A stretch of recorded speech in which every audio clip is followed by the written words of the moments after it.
Hello friends, मैं हूं गौरव और जैसे कि आप देख सकते हो आज बहुत सारी कंट्रीज ठप पड़ गई है। लॉकडाउन के चलते आज बड़ी से बड़ी कंट्रीज एकदम सुन सी पड़ गई है और वहां हमारे लॉकडाउन का इन्वेंटर, मेरा मतलब है चाइना, लिटरली एक ऐसी इकलौती कंट्री है जो फिर से अपने फैक्ट्रीज, अपने बिजनेसेस और न जाने क्या क्या खोल कर बैठा है। ये फिर से अपने नॉर्मल कंडीशन में आ गया है और अपने रोज के रहन सहन में वापस लग गया है। यहाँ तक कि फिर से अपने वायरस वाले वेट मार्केट्स को खोल के बैठ गया है। And this makes the world से कि भैया कुछ तो सीख लो अपनी गलतियों से। अगर आप नहीं तो हमें तो सीख जरूर लेनी पड़ेगी। और ऐसा अब दुनिया के बड़े बड़े देशों के मत्थे लग रहा है। सभी के अकलें आज ठिकाने आ रही है और इसमें सबसे बड़ा कंट्रीब्यूशन रहा है इस ग्लोबल पैंडेमिक का। और इसीलिए अब दुनिया की इकोनॉमिक डार्लिंग चाइना शायद से ये टाइटल गंवाने के कगार पे आ गई है और इन फ्यूचर सिचुएशन बहुत चेंज होने वाला है। जितनी पावर इसे एंजॉय करनी थी उसने कर ली है। यूएसए से लेकर सारे यूरोपियन देश जो चाइना के मैन्युफैक्चरिंग पे इतने डिपेंडेंट थे, उन सब की आज बजी पड़ी है, वो भी गंदी वाली। And I'm not kidding friends, इन सब की आंखें असल में खुल चुकी है और ये ढूंढ रहे हैं अपने नए मैन्युफैक्चरिंग के अड्डे दुनिया भर में। और ऐसी 3 कंट्रीज है जो चाइना को मैन्युफैक्चरिंग में बराबर का टक्कर दे सकती है और उनमें से एक है हमारा देश भारत, जो आने वाले कुछ सालों में the next manufacturing hub of the world बन सकता है और एंजॉय कर सकता है the economic super power just like China, या शायद उससे भी ज्यादा, क्योंकि इंडिया एक डेमोक्रेटिक कंट्री है। द फ्यूचर ऑफ इंडिया काफी ब्राइट है फ्रेंड्स, और ये कोई इल्यूजन या कोई ड्रीम नहीं है, ये डेफिनेटली हो सकता है। और जब ऐसा होगा तो आप सब भी अपना सीना गर्व से चौड़ा उठोगे। तो क्या आप नहीं जानना चाहेंगे कि कैसे हमारा भारत देश उस स्थान तक पहुंच सकता है और हमें उसके लिए क्या कॉन्ट्रीब्यूशन एक बेसिक इंडिविजुअल लेवल पर निभाना पड़ेगा, और फिर बहुत ही जल्द हमारा देश भी उस स्थान पर पहुंच जाएगा जहां पर आज चाइना खड़ा है। सो बिल्कुल अंत तक देखना इस वीडियो को माय फ्रेंड्स, क्योंकि ये वीडियो एक इंडियन के लिए बहुत ही इंपॉर्टेंट होने वाला है और इंडिया का भविष्य बदलने में आप सब भी अपना कंट्रीब्यूशन दे पाओगे। So let us not waste any time anymore and let us get started with today's video titled the fall of China and rise of India.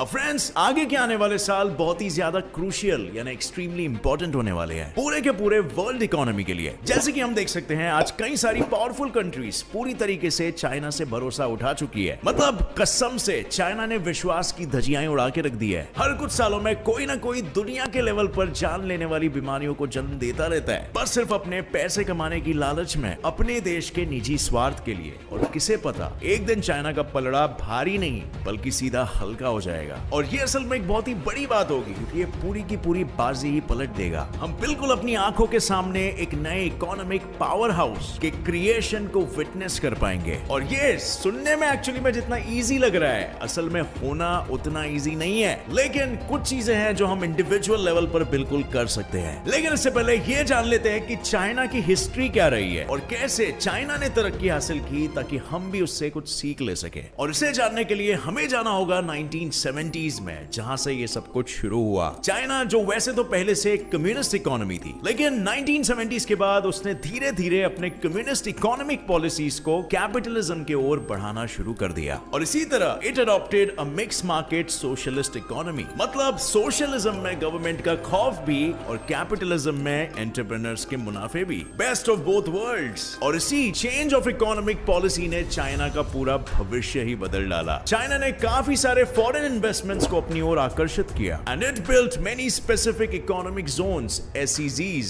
जहां पर बड़े बड़े फैक्ट्री सेटअप किए गए। और फिर 1980s तक फॉर्च्यून 500 की कंपनीज तक यहां पर अपने प्रोडक्ट्स मैन्युफैक्चर करने लग गई। और इसके सबसे बड़े रीजंस थे चीप लेबर फोर्स और favourable import export tax laws. और फिर चाइना बहुत जल्द बन गया बहुत सारे विदेशी कंट्रीज का मैन्युफैक्चरिंग अड्डा। तो अगर फ्रेंड्स आपने एक चीज नोटिस की होगी, जो आई एम श्योर आपने नोटिस जरूर की होगी, कि हर चीज मोस्टली मेड इन चाइना ही क्यों होती है। चाहे फिर वो आपका फोन हो, किचन का सामान हो, मेकअप का किट हो, कपड़े हो, लाइटिंग्स हो या कुछ भी, यहाँ तक कि प्लास्टिक्स भी, सब के सब मेड इन चाइना। और ये इसीलिए क्योंकि चाइना ने फॉरेन मैन्युफैक्चरर्स के लिए कंपटीशन ही हटा डाला। अगर कोई कॉम्पिटिटर खड़ा भी हो तो वो मेड इन चाइना के लो प्राइसेस से कभी भी कंपीट नहीं कर पाएगा। और इस तरह चाइना ने एक्चुअली पूरे मार्केट पर अपना कब्जा हासिल कर लिया, जिसने उसे आज इतनी रफ्तार से दुनिया की सेकेंड लार्जेस्ट इकोनॉमी बना दी after USA. But friends, here comes a catch, अगर चीप लेबर वाली country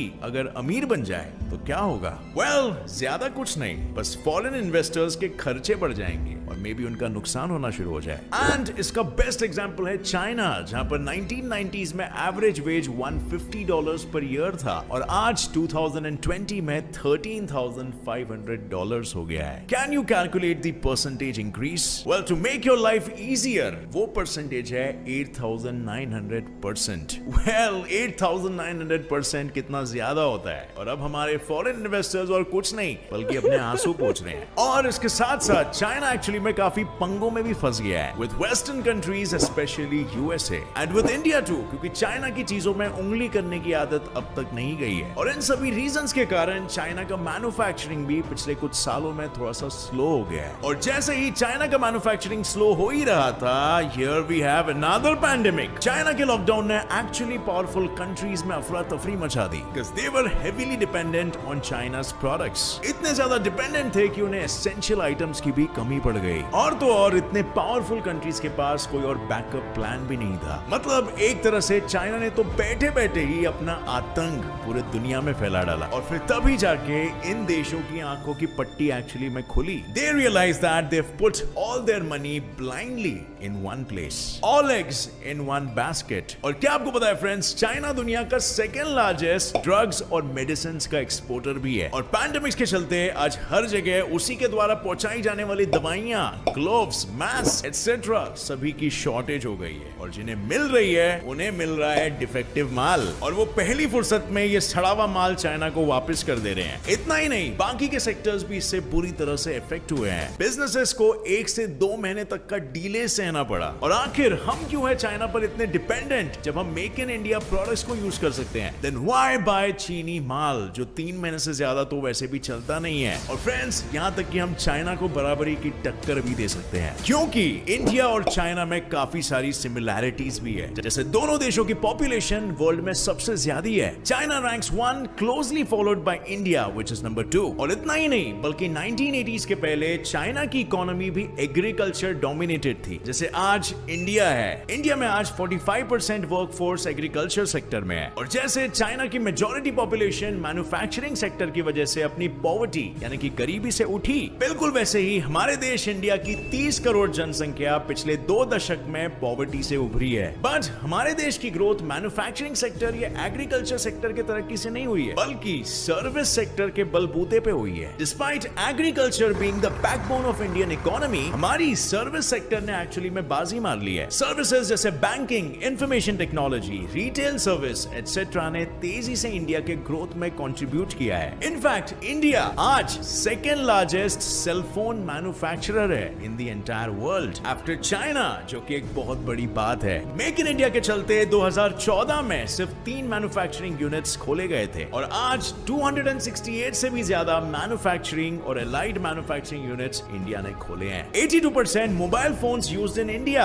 are actually made in India. Freaking amazing, right? Smartphone companies जैसे Apple, BlackBerry, Nokia, Samsung, Sony, Lava etcetera जैसे बड़ी बड़ी कंपनीज आज India को अपना मैन्युफैक्चरिंग अड्डा बना चुकी है। और ये सब इसीलिए हुआ क्योंकि हमारा देश इंडिया पूरे दुनिया भर में सबसे लार्ज वर्कफोर्स प्रोवाइड करता ही है, बल्कि यहाँ पर यूथ्स भी ज्यादा है, और हम चाइना के लो लेबर कॉस्ट को भी मात दे देते हैं। जहाँ आज इंडिया में एक एवरेज मैन्युफैक्चरिंग लेबर $5 कमाता है, वहीं पर चाइनीज लेबर दिन के $28 कमाता है। तो अब इसीलिए अब कंपनीज चाइना को छोड़कर इंडिया के पास ज्यादा अट्रैक्ट होगी। And don't get me wrong your friends, India का लेबर कॉस्ट आज लो है, लेकिन यहाँ पर जब एम्प्लॉयमेंट आएगा, यहाँ पे कंपनीज आएगी, तो ही तो इंडिया की स्टैंडर्ड ऑफ लिविंग बढ़ेगी, which is a good sign. Indians की स्किल्ड लेबर फोर्स और उनकी अंग्रेजी भाषा की अच्छी understanding What is your name? My name is Sunita. हमें चाइना से आसानी से एक कदम आगे बढ़ा सकती है। India has the largest English speaking and English understanding population English and can handle more customers. They are for the voice in the process. entire world as well. And plus, India is also a democratic country, जिसके साथ दुनिया के हर democratic country अच्छे business relations रखना चाहेंगे। और ये literally एक बहुत ही बड़ी बात है फ्रेंड्स, क्योंकि यही सब गुणों के कारण आज बड़े बड़े मल्टीनेशनल कंपनीज इंडिया के ग्रोथ में इन्वेस्ट करने को रेडी है। और ये आप आजकल देख ही सकते हैं कि कैसे साल भर साल हमारा देश आगे बढ़ते ही जा रहा है, और बस सिर्फ एक बाधा जो हमारे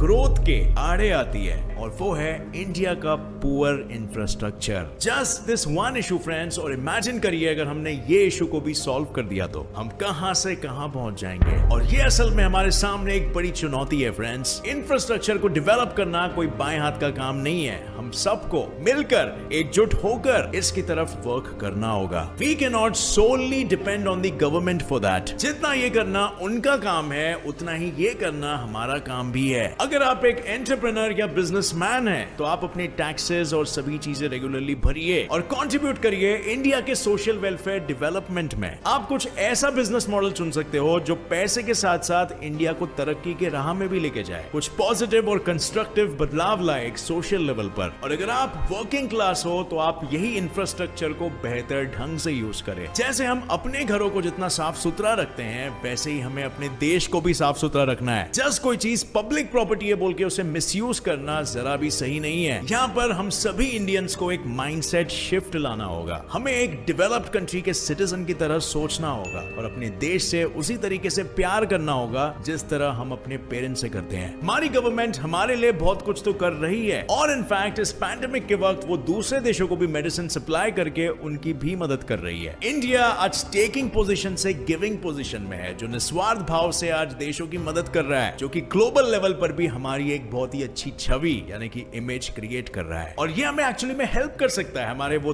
दो कंपटीशन से फाइट करने के लिए। इंडिया के साथ साथ ऐसे दो और देश भी है जो फ्यूचर में वर्ल्ड के मैन्युफैक्चरिंग अड्डे बन सकते हैं पोटेंशियली। वियतनाम और मेक्सिको भी बहुत सारे पावरफुल कंट्रीज को अपनी तरफ आकर्षित कर रहे हैं। और क्यों ये इंडिया के एक तगड़े कंपटीशन हो सकते हैं, आइए हम जानते हैं। वियतनाम जो एक समय में एक्सट्रीमली पुअर देश हुआ करता था, आज पॉवर्टी से मिडिल इनकम ग्रुप में आ गया है, और वो भी in just 20 years. Can you imagine that? ये वियतनाम को वर्ल्ड की सबसे फास्टेस्ट ग्रोइंग इकोनॉमी बनाता है, और अगर ऐसी ग्रोथ जारी रही तो वो दिन दूर नहीं होगा जब वियतनाम एक हांगकांग, सिंगापुर या यूए तक बन सकता है। और दूसरी तरफ एक डेटा के अनुसार मेक्सिको ऑलरेडी बिगेस्ट मैन्युफैक्चरिंग अड्डा बनने की रेस में काफी आगे पहुंच चुका है। 2017 में Mexico's export to the United States सीधा 14% बढ़ गया था, और इसने $300 बिलियन से भी ज्यादा कमाया। और एक यूएस कंपनी के सर्वे के हिसाब से यूएस के काफी सारे कंपनीज चाइना से अपने मैन्युफैक्चरिंग का एक मेजर चंक मेक्सिको में शिफ्ट करने की तैयारी शुरू कर चुके हैं। और हालांकि एक बड़े लेवल पर अब तो बस सिर्फ प्लानिंग चल रही है, लेकिन फ्यूचर में ऐसे होने के चांसेस बहुत ही हाई है। तो फ्रेंड्स, हमारे देश भारत के लिए पुअर इंफ्रास्ट्रक्चर के साथ साथ आगे कंपटीशन भी है, और आगे के आने वाले ये 20 साल काफी क्रूशियल होने वाले हैं, और ये बाजी कभी भी पलट भी सकती है। वियतनाम, मेक्सिको और इंडिया फुल स्विंग में बैटल ग्राउंड में उतर चुके हैं, और अब आगे बस सिर्फ ये देखना है कि कौन जीतता है और कौन चाइना को बराबरी का टक्कर दे सकता है। मैंने आपको चाइना और इंडिया में काफी सिमिलरिटीज बताई है। हम हर तरह से चाइना तक पहुंच सकते हैं, बस सिर्फ हमें किस चीज की जरूरत है, तो वो है एक एक्स फैक्टर की। इमेजिन करो अगर 1.3 बिलियन इंडियंस जी जान लगा दे एकजुट होकर अपने देश की ग्रोथ एंड डेवलपमेंट में, तो कोई भी हमें एक सुपर पावर और एक अच्छा रोल मॉडल बनने से नहीं रोक सकता।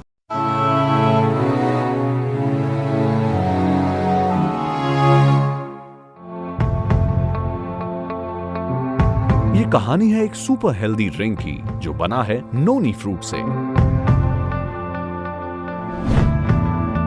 नोनी फ्रूट की रिच कल्चरल हिस्ट्री 2000 साल से भी ज्यादा पुरानी है। ये मूलतः साउथ ईस्टर्न एशिया से ऑस्ट्रेलिया के बीच पाया जाता है। इसके अलावा ये Pacific islands, south east Asia, Philippines और भारत जैसे ट्रॉपिकल रीजन्स में भी मिलता है। भारत में इसे हम इंडियन मलबरी के नाम से जानते हैं।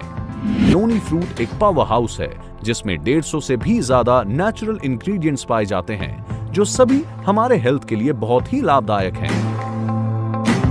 स्मार्ट वैल्यू द्वारा बनाया गया नरिश नोनी आपको नोनी फ्रूट की सारी गुडनेस और पावर प्रदान करता है। नरिश नोनी आपको नरिश करता है और डाइजेशन को इंप्रूव करते हुए आपकी बॉडी को रिवाइटलाइज भी करता है। ये स्ट्रेस को कम करता है और आपके एनर्जी लेवल को भी बढ़ाता है। नरिश नोनी आपके इम्यून सिस्टम को मजबूत करता है और आपकी बॉडी में सेल्युलर एक्टिविटीज को भी बढ़ाता है। इतना ही नहीं, ये एक एंटीऑक्सीडेंट का भी काम करता है जो हार्मफुल रेडिकल से बॉडी का बचाव करते हैं। नरिश नोनी का यह सफर शुरू होता है फार्म से, जहां बेस्ट क्वालिटी के नोनी फ्रूट्स को प्रोसेसिंग के लिए हाथों से चुना जाता है। प्रोसेसिंग की सभी स्टेजेस के दौरान हाइजीन, क्वालिटी और प्योरिटी पे खास ध्यान दिया जाता है ताकि जो फाइनली पैक हो वो हो प्योर और बेस्ट। अगले चरण में नोनी फ्रूट को अलग अलग वेरिएशंस के हिसाब से प्रोसेस किया जाता है, जो विभिन्न प्रकार के इंग्रेडिएंट्स और उनके बेनिफिट्स को ध्यान में रखते हुए बनाए जाते हैं। नरिश नोनी 3 अलग अलग वेराइटीज में आता है, जो है नरिश नोनी गोल्ड, नरिश नोनी प्रीमियम प्लस और नरिश नोनी कोकम प्लस। नरिश नोनी गोल्ड बनता है नोनी फ्रूट, तुलसी और ब्राजीलियन नट्स से, जहां तुलसी देती है यूथफुल स्किन और इन्फेक्शन फैलाने वाले माइक्रोब से प्रोटेक्शन। वहीं ब्राजीलियन नट्स में मौजूद एमोलियन प्रॉपर्टी आपकी त्वचा को रूखेपन से बचाती है।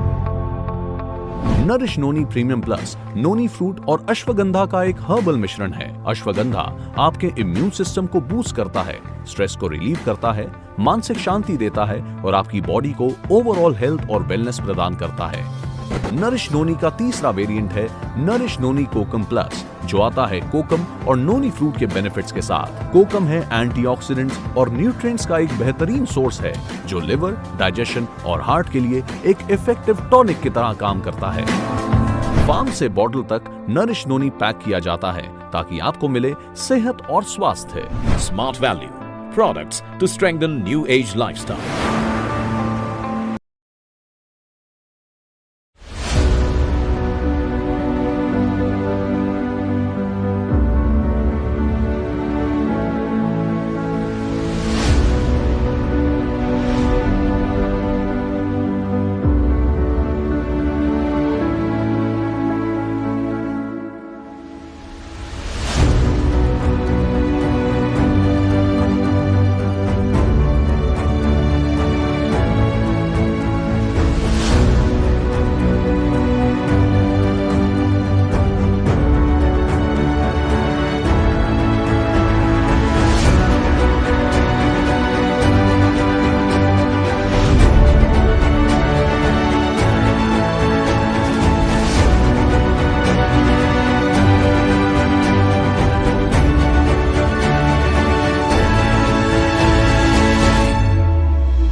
दोस्तों, अभी हम लोग हैदराबाद में हैं, लाइफ स्पैन अब तेलंगाना आप देख रहे हो।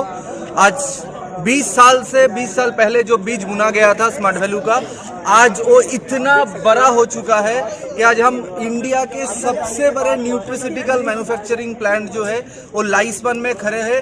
और पिछले 4 घंटे से हम लोगों को ये सिर्फ प्लांट देखने के लिए लगा, और वो भी हम सिर्फ आधा ही देख पाए।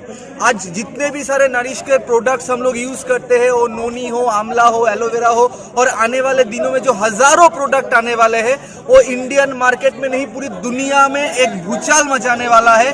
उस हिसाब से आज कंपनी तैयार हो रहा है। कंपनी ने सिर्फ 50 करोड़ का R&D सेक्शन मतलब रिसर्च एंड डेवलपमेंट सेक्शन डाला हुआ है, जो आप देखोगे तो आप तंग रह जाओगे कि ऐसा भी हो सकता है, एक कंपनी इतना दूर तक सोच सकते हैं। आप सोच रहे हो मेरा करियर बनेगा, मैं क्या करूंगा नहीं करूंगा, और ये कंपनी आने वाले 20 सालों में क्या क्या करेगा, आने वाले 2 सालों में, 5 सालों में, 10 सालों में क्या प्रोडक्ट आएगा, सब कुछ का तैयारी अभी से चालू हो रहा है।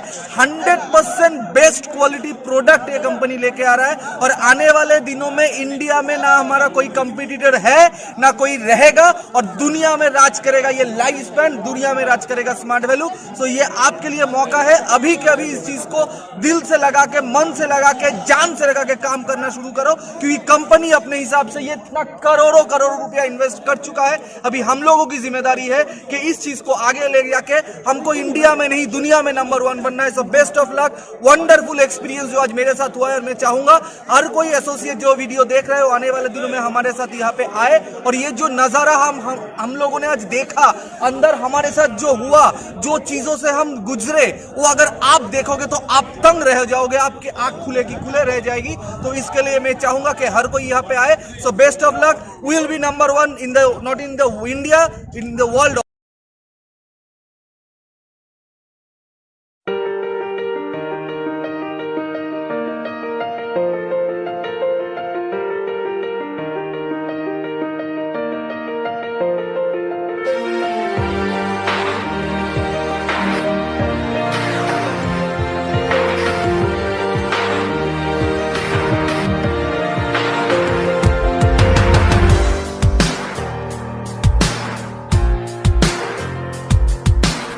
यस दोस्तों, स्मार्ट वैल्यू में सभी सपने पूरे हुए हैं, और उनमें से एक बहुत बड़ा सपना आपके सामने, आपके साथ आप देख सकते हैं, BMW, जो शायद ऐसी गाड़ी है जो हजारों लाखों लोग सिर्फ इसको सपने में ही देख पाते। और सामने आप देख सकते हैं Audi.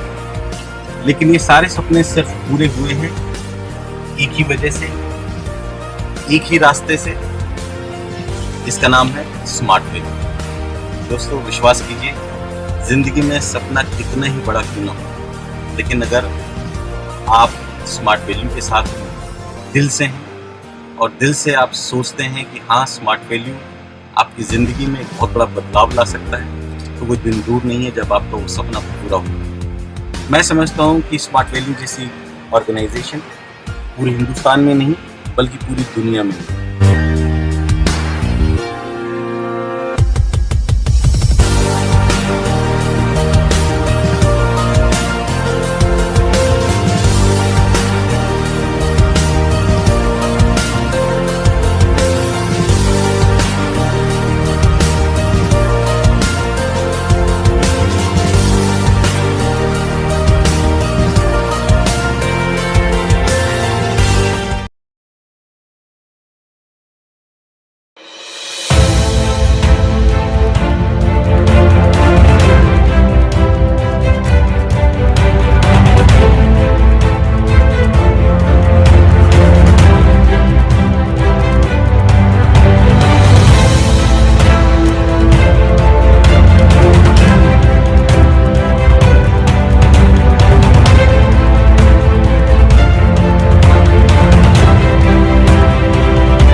Hi, myself Vikas Ghosh.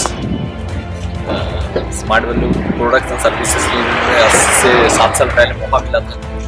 तो बहुत खुशनसीब हूँ, गरीब फैमिली का लड़का हूँ, पिताजी रिक्शा चलाते थे। वहाँ से हम लोगों का कोई भविष्य नहीं है। एजुकेशन पढ़ा लूँ ऐसा कोई मौका नहीं है। वहाँ से कंप्यूटर एजुकेशन का मार्फत कंप्यूटर एजुकेशन से स्मार्ट वर्ल्ड में मौका मिला, स्मार्ट वर्ल्ड को समझने का मौका मिला। 7 साल में आके इस पोजीशन में कोई सेलिब्रिटी भी नहीं जा सकता, कोई डॉक्टर भी नहीं जा सकता, दुनिया का कोई प्लेटफॉर्म हम लोगों का जैसा कॉमन आदमी, दुनिया का 95% आदमी को इस मुकाम पे लेके आए, वो सिर्फ और सिर्फ पॉसिबल है स्मार्ट वर्ल्ड में। तो दिल खुल के करना चाहिए, ऑनेस्टी से करना चाहिए, दुनिया से लड़ना चाहिए, क्योंकि आप अगर दुनिया से नहीं लड़ोगे तो दुनिया में कभी आगे नहीं बढ़ोगे। आज दुनिया से लड़ोगे तो आपका नाम फेम ऑल ओवर इंडिया में लोग जानेंगे। अगर दुनिया से नहीं लड़ सकोगे तो दुनिया के नीचे गिरे रहोगे। तो उसके लिए आपको कंटिन्यू स्मार्ट वैल्यू में रहना पड़ेगा। एक प्रोसेस है, हम लोग उस प्रोसेस में यहाँ पे आए हैं। जो लोग उस प्रोसेस से कंप्लीट नहीं करते हैं उसका स्मार्ट वैल्यू में कुछ नहीं होता है, दुनिया में कुछ भी नहीं होता है। क्योंकि MBBS करने के लिए भी 5 साल 10 साल लगता है, फिर एक आदमी 1 लाख 2 लाख कमाता है। आज स्मार्ट वैल्यू में ये जो बिग अचीवमेंट है, हम लोग कभी रातों में सोचा भी नहीं थे। आज यहाँ पे खड़े होकर हम लोग शूटिंग कर रहे हैं, ऑल ओवर इंडिया जानेगा। ये तो सिर्फ और सिर्फ एक बड़ा प्लेटफॉर्म होने से ही मुमकिन होता है। तो हम लोग उसमें से भी इतना बड़ा प्लेटफॉर्म हमको मिला, तो बेस्ट ऑफ लक।